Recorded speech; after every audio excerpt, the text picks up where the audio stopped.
तो लोकसभा चुनाव 2024 के पहले चरण के लिए आज शाम 6 बजे प्रचार का शोर थम जाएगा।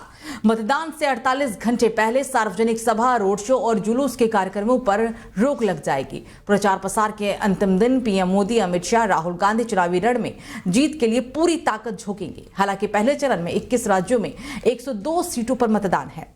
2019 के लोकसभा चुनाव में बीजेपी ने बम्पर बहुमत के साथ जीत हासिल की थी। 2024 में एनडीए 400 प्लस के नारे के साथ अपने पुराने प्रदर्शन से बेहतर करने की कोशिश में है, तो दूसरी ओर इंडिया गठबंधन भी एनडीए के विजय रथ को रोकने की कोशिश में लगा हुआ है। बीजेपी के सामने सबसे बड़ी चुनौती उन सीटों पर अपने वर्चस्व को बचाए रखना है जहां उसने 2019 में जीत हासिल की थी। तो वही इंडिया गठबंधन अभेद किला में सेंधमारी के प्रयास में दमखम के साथ जुटा हुआ है। लोकसभा चुनाव के पहले चरण के प्रचार के आखिरी दिन आज प्रियंका गांधी पश्चिमी यूपी के सहारनपुर में रोड शो करेंगी। कांग्रेस पहले चरण में हालांकि पश्चिमी यूपी की 8 सीटों में से सिर्फ एक सीट पर ही चुनाव लड़ रही है और इस सीट पर कांग्रेस उम्मीदवार इमरान मसूद का मुकाबला बीजेपी के राघव लखनपाल और बसपा के माजिद अली से है।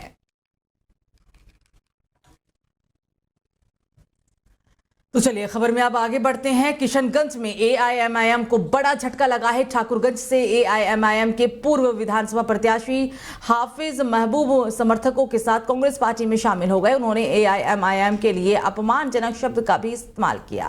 हाफिज महमूद दर्जनों समर्थकों के साथ कांग्रेस पार्टी में शामिल हुए, जिनका स्वागत निवर्तमान सांसद डॉक्टर जावेद आजाद ने फूल माला पहनाकर किया।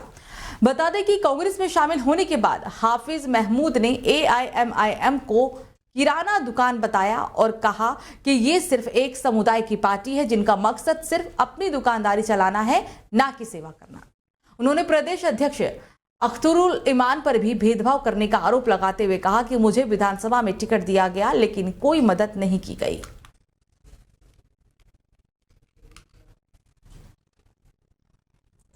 तो लोकसभा चुनाव से ठीक पहले कांग्रेस नेता राहुल गांधी और सपा प्रमुख अखिलेश यादव ने आज प्रेस कॉन्फ्रेंस साझा की। राहुल गांधी ने कहा कि ये चुनाव विचारधारा का चुनाव है, ये चुनाव लोकतंत्र और संविधान बचाने का चुनाव है। राहुल गांधी ने बीजेपी पर मुद्दों से भटकाने का भी आरोप लगाया। राहुल गांधी ने प्रेस कॉन्फ्रेंस में कहा कि ये चुनाव विचारधारा की लड़ाई का चुनाव है।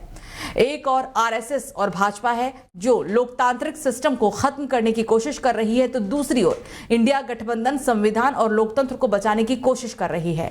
बेरोजगारी और महंगाई समेत चुनाव में कई बड़े मुद्दे हैं, मगर बीजेपी मुद्दों से भटकाने की कोशिश करती रहती है। बीजेपी की हर बात झूठी निकली, ना किसान की आय दोगुनी हुई, ना युवाओं को रोजगार मिला, विकास के वादे भी अधूरे ही हैं। कांग्रेस पार्टी के नेता राहुल गांधी जी और समाजवादी पार्टी की आज हम मिलकर के प्रेस कर रहे हैं। पहले चरण का चुनाव उत्तर प्रदेश का होने जा रहा है और जो पश्चिम से हवा चल रही है वो पूरे के पूरे उत्तर प्रदेश और देश के माहौल को बदलने जा रही है। आज गाजियाबाद में बैठे हैं। इस बार भारतीय जनता पार्टी को गाजियाबाद से लेकर के गाजीपुर तक इंडिया गठबंधन सफाया करने का काम करेगा। आज किसान दुखी है। तमाम जो वादे किए थे, भारतीय जनता पार्टी की हर बात झूठी निकली, उनके वादे झूठे, न किसान की आय दोगुनी हुई। तो हर तरफ रामनवमी का उल्लास है। राजधानी रांची के साथ कई शहरों में रामनवमी पर भव्य शोभा यात्रा निकालने की भी तैयारी चल रही है। अखाड़े शोभा यात्रा की तैयारी को अंतिम रूप देने में जुटे हुए हैं। शहरों के मुख्य मार्गों से होकर शोभा यात्राएं मंदिर तक पहुंचेंगी, जिन्हें देखने के लिए हजारों राम भक्तों की भीड़ भी उमड़ेगी। राजधानी रांची में निकलने वाली शोभा यात्राएं मुख्य मार्गों से होते हुए तपोवन मंदिर पहुंचेगी। तो इधर रामनवमी को देखते हुए सुरक्षा के पुख्ता इंतजाम भी किए गए हैं। रामनवमी शोभा यात्रा के दौरान पुलिस मुख्यालय के स्तर से राज्य के सभी जिलों में 10,000 अतिरिक्त फोर्स की तैनाती की गई है और साथ ही पुलिस मुख्यालय और स्पेशल ब्रांच ने भी सुरक्षा को लेकर सभी जिलों के एसपी को अलर्ट कर दिया है।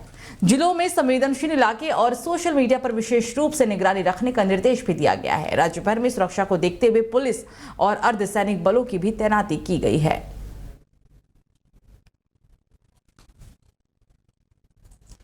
तो संयुक्त अरब अमीरात यानी कि यूएई और उसके आसपास के मुल्कों में मूसलाधार बारिश हुई। आलम ऐसा है कि यूएई में हर जगह पानी ही पानी नजर आ रहा है। बाढ़ से कई शहर जाम हो गए हैं। पड़ोसी मुल्क ओमान में भी भारी बारिश से आई बाढ़ से 18 लोगों की जान जा चुकी है। बारिश से आई बाढ़ का सबसे अधिक असर दुबई के ट्रैफिक पर पड़ा है। सड़क यातायात से लेकर हवाई यातायात भी बाधित है। दुबई का एयरपोर्ट पानी से लबालब भरा हुआ है।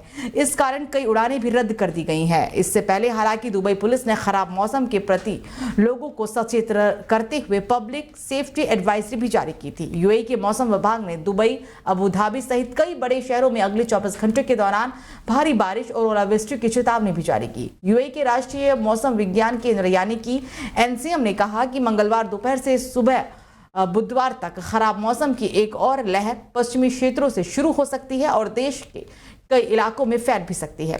पिछले साल नवंबर में भी दुबई का मौसम कुछ ऐसा ही था।